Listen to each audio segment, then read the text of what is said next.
This is 20 Minutes of Impact from the United States Energy Association Power Sector Podcast, sponsored by Energy Hub. I'm Herman K. Trabish. I've covered the power sector since 2006, and I currently report for Utility Dive. In this episode of the USEA Power Sector Podcast series on virtual power plants, or VPPs, my guest is Charlotte Meerstadt, founder and CEO of energy sector settlements and billing ledger, Fram Energy.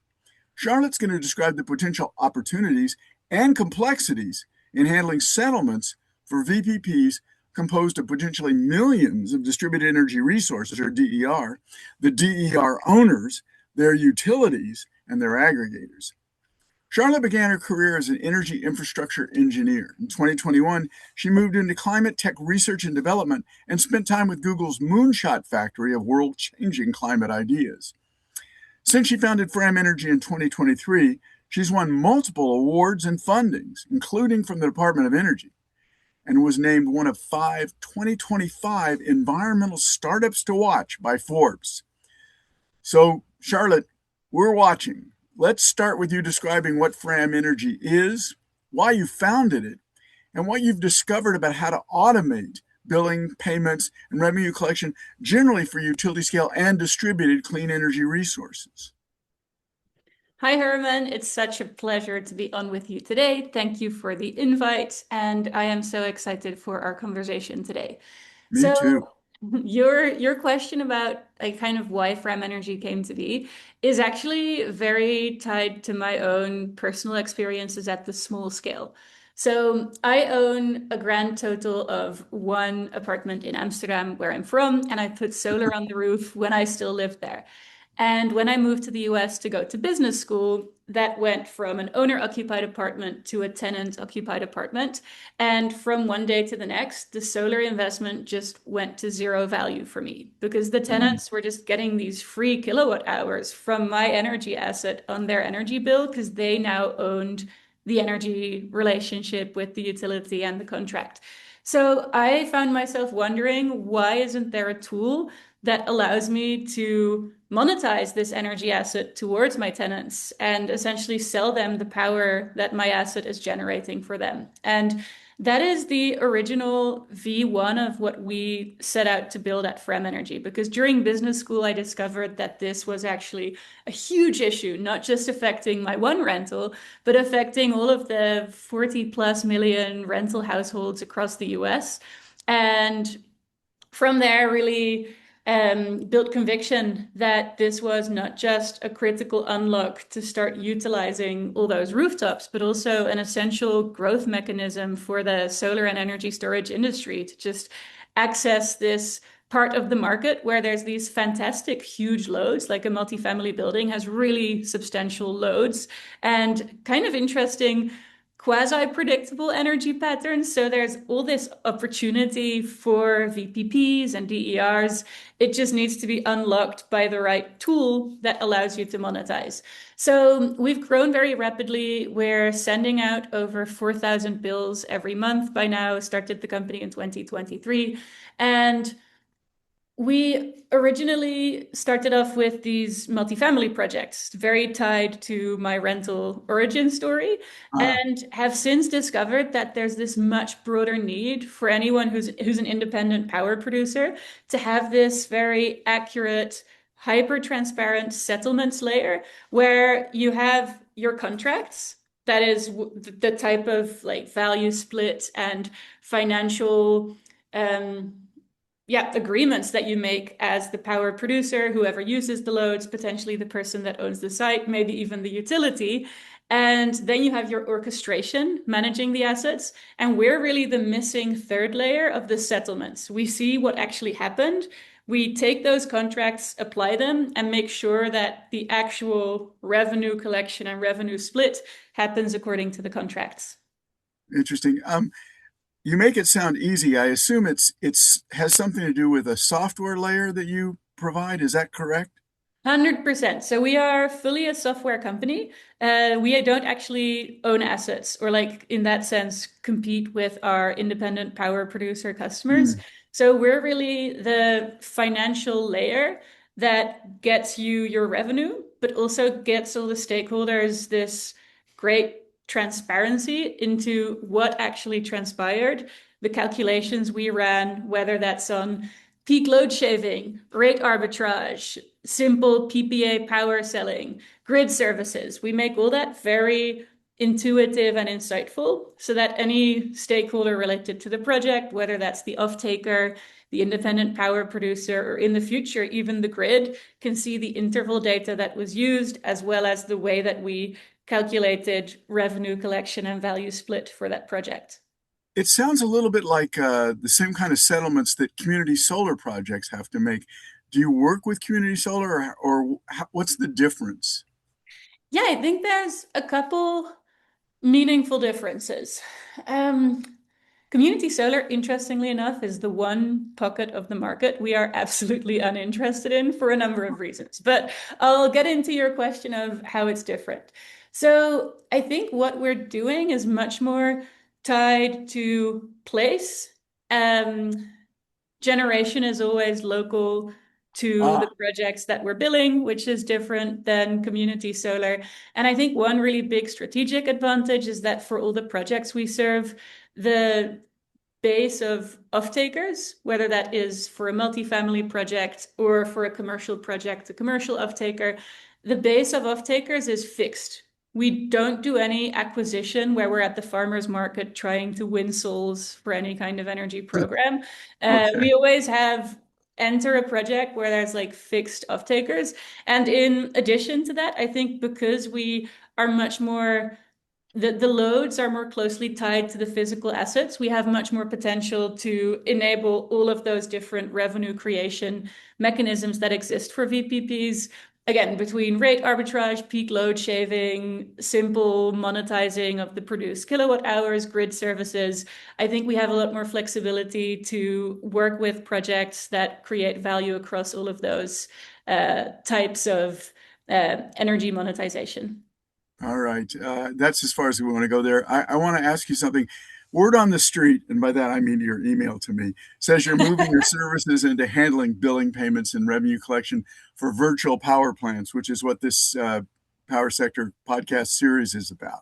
And we're going to talk about specifically the challenges and opportunities that you face with VPPs. But right now, I just want to know, what is it about VPP's value that's attracted your attention? I mean, this is a very unusual moment in power sector history, I think. An enormous amount of load is coming on, a lot of a variety of different resources are coming on. And we're facing these very big concerns about demand and affordability. In what way does virtual power plants attract you to this moment? Yeah, everything you said is super true. It's a very interesting moment.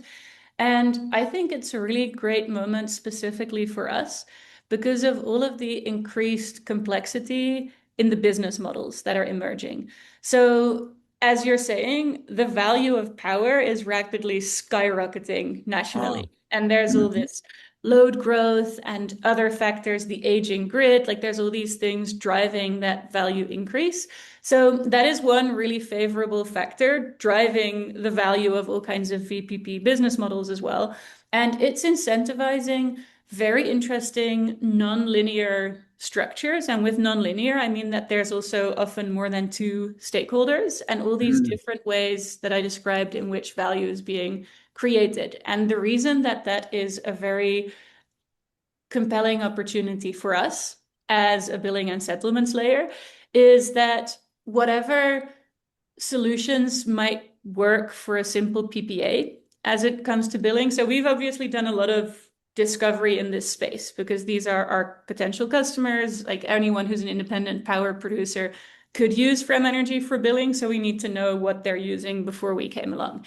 And what we really see is that for PPAs, independent power producers either have their own set of Excel models that an intern built 2 summers ago that they plug the interval data into and then get the line items from. And for a PPA, the line items are simple. It can literally be 11 cents times 8,000 kilowatt hours. We should just Yeah. tell our listeners just to make PPA is a power purchase agreement. Yes. So that's PPA is power purchase agreement. that's where the energy provider has a Yeah. contract with the utility to provide the power. So that's why it's simple, and that's why it's quite a Yeah. bit less complex than what you're Yeah. stepping into.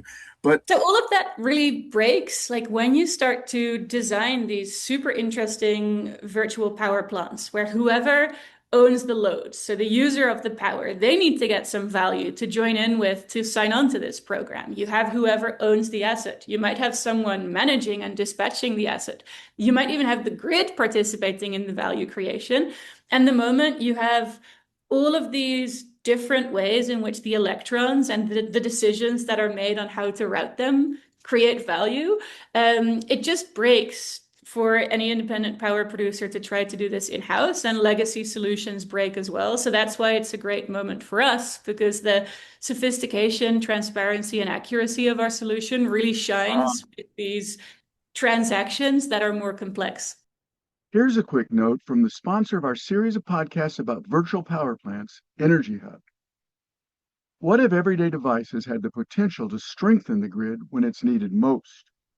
Energy Hub helps utilities turn that potential into dependable capacity by coordinating thermostats, EVs, batteries, and other devices so they work together as virtual power plants, or VPPs, that respond to grid needs in near real time. Energy Hub's latest white paper lays out a maturity model for VPPs that can be planned and dispatched with the same confidence as conventional plants while being 40 to 60% less expensive to build. That's why more than 160 utilities across North America partner with Energy Hub to manage over 2.5 million devices that provide 3.4 gigawatts of flexible capacity. Read the white paper and discover what VPPs can do for your grid at energyhub.com. Okay, now we're going to go all the way into this question of what you're going to do here. But for starters, who are you going to serve? Which of these? Because you've got somebody who owns a home. They may just have solar on the roof, or they may have solar and batteries, or they may have solar batteries and a smart thermostat and a smart hot water heater and an EV charging in the garage. So, but then you've also got people that aggregate that. Now, those people that aggregate a bunch of those kinds of customers have their own agreement with the customer. So, and then the aggregator also has an agreement with the utility, and a utility may have several aggregators that it works with. So it can become very complex. And I want to go step by step into the complexities. So, first, who are you going to work with? Yes. Essentially, the simple answer is whoever is needing to collect revenue. So I'd say there's two main personas there. Either it is the asset owner. In projects where there's a clear developer who's invested in the asset and needs to make that back, they often have an incentive to have very accurate, high quality revenue collection. So they would engage us.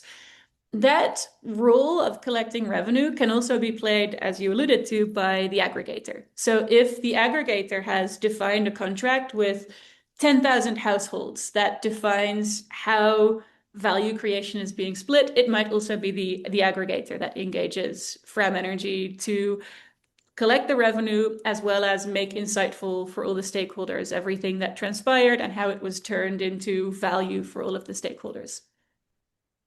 Will you be working with individual customers if they have in other words, individual residential customers that may have a set of devices, or maybe individual with commercial and industrial customers that may have a large amount of just resources behind their meter, or will you If strictly they be need speaking? if they need to settle anything or collect revenue, which might be because they own the place but someone else is using the loads, like maybe in that situation, particularly for commercial, because the projects would be bigger, that could be compelling. Just for a individual homeowner with solar and a battery, there probably wouldn't be as much need for a billing layer because they're not needing to collect revenue necessarily. Because we're not the orchestration layer that tells the battery when to fire. We really collect the data on what happened and then apply all of those different contracts and value creation calculations to make sure that everyone receives the value and the revenue streams from the project.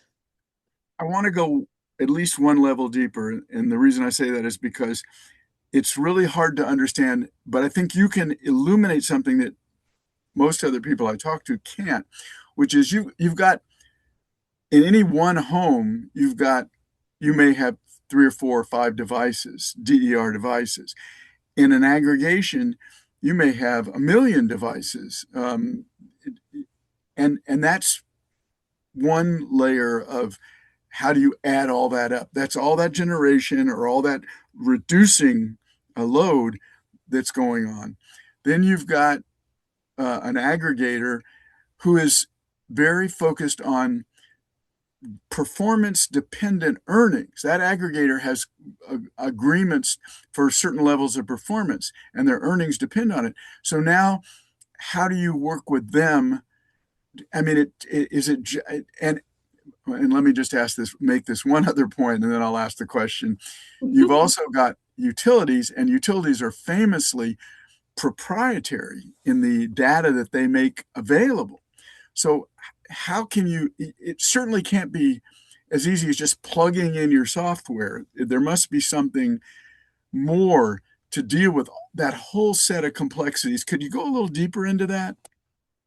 Yeah, I think where a lot of the kind of sophistication and increased transparency that we bring comes from is making all of those interval data sources that you mention insightful and well structured. Because if you're trying to cobble together anything in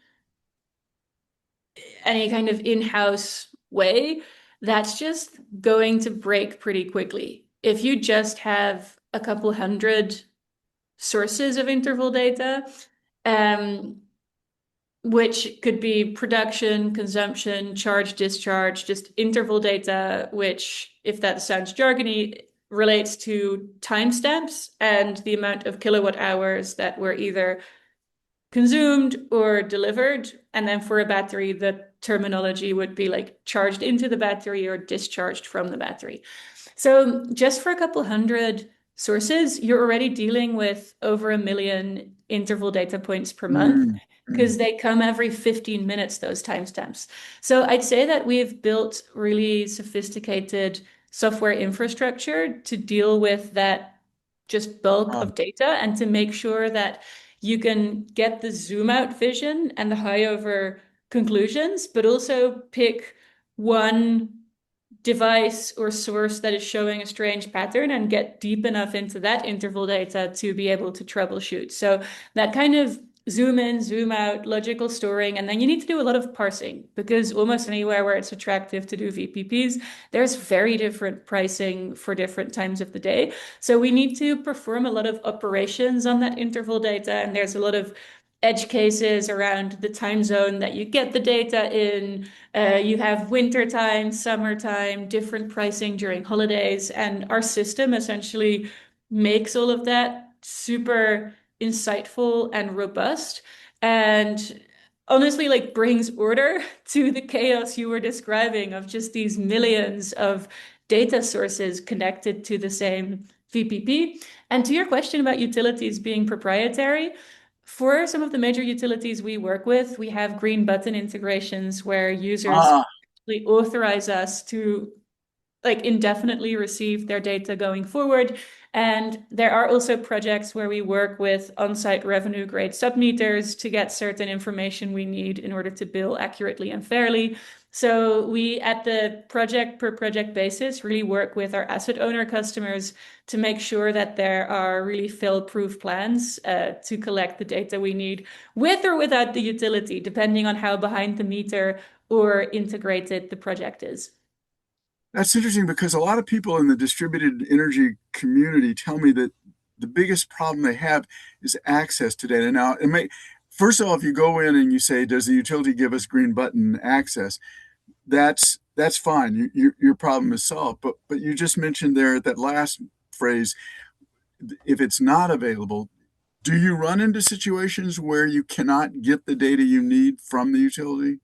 Well, if you're doing a behind the meter project, you're never going to get the data you need from the utility because the value creation is Person largely meter, yeah. happening where the utility doesn't know about it or can't see it Mhm. because it's behind the meter. So we have this very interesting project. One of our partners, Holaho Energy, has designed this hardware system that allows storage systems that are connected primarily to one meter to actually shuttle electrons to other meters. So if you and I are neighbors and you're not home today, but your solar system has been producing, it's been charging your batteries, and I decide to go mine a mountain of Bitcoins and I'm using a lot of power, your battery system will send me that day's load of kilowatt hours, and that just creates more value for the whole system. And you get rewarded for that. I get rewarded for that.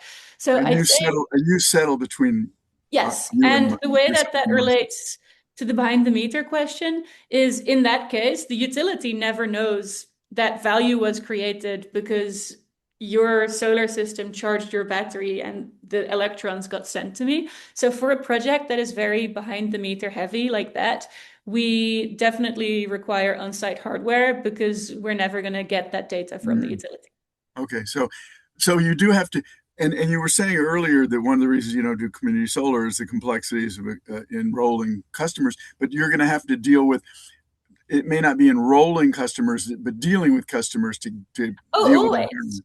And Okay, they're super important. Whoever owns the loads, whether it is residential consumers or commercial and industrial um, load generators, they often are at the end of the day like the whole driver of revenue. Because if you don't have any loads and you don't have someone using right, power, the whole yeah, thing is not going to make sense and create value. So we're very heavy on customer support, super clear invoices, making sure that whoever is using the power like is very informed and educated on the whole thing. Because if they aren't put in, the whole thing is never going to work out. Yeah. okay. We're out of time, but I can't help but ask you this last question.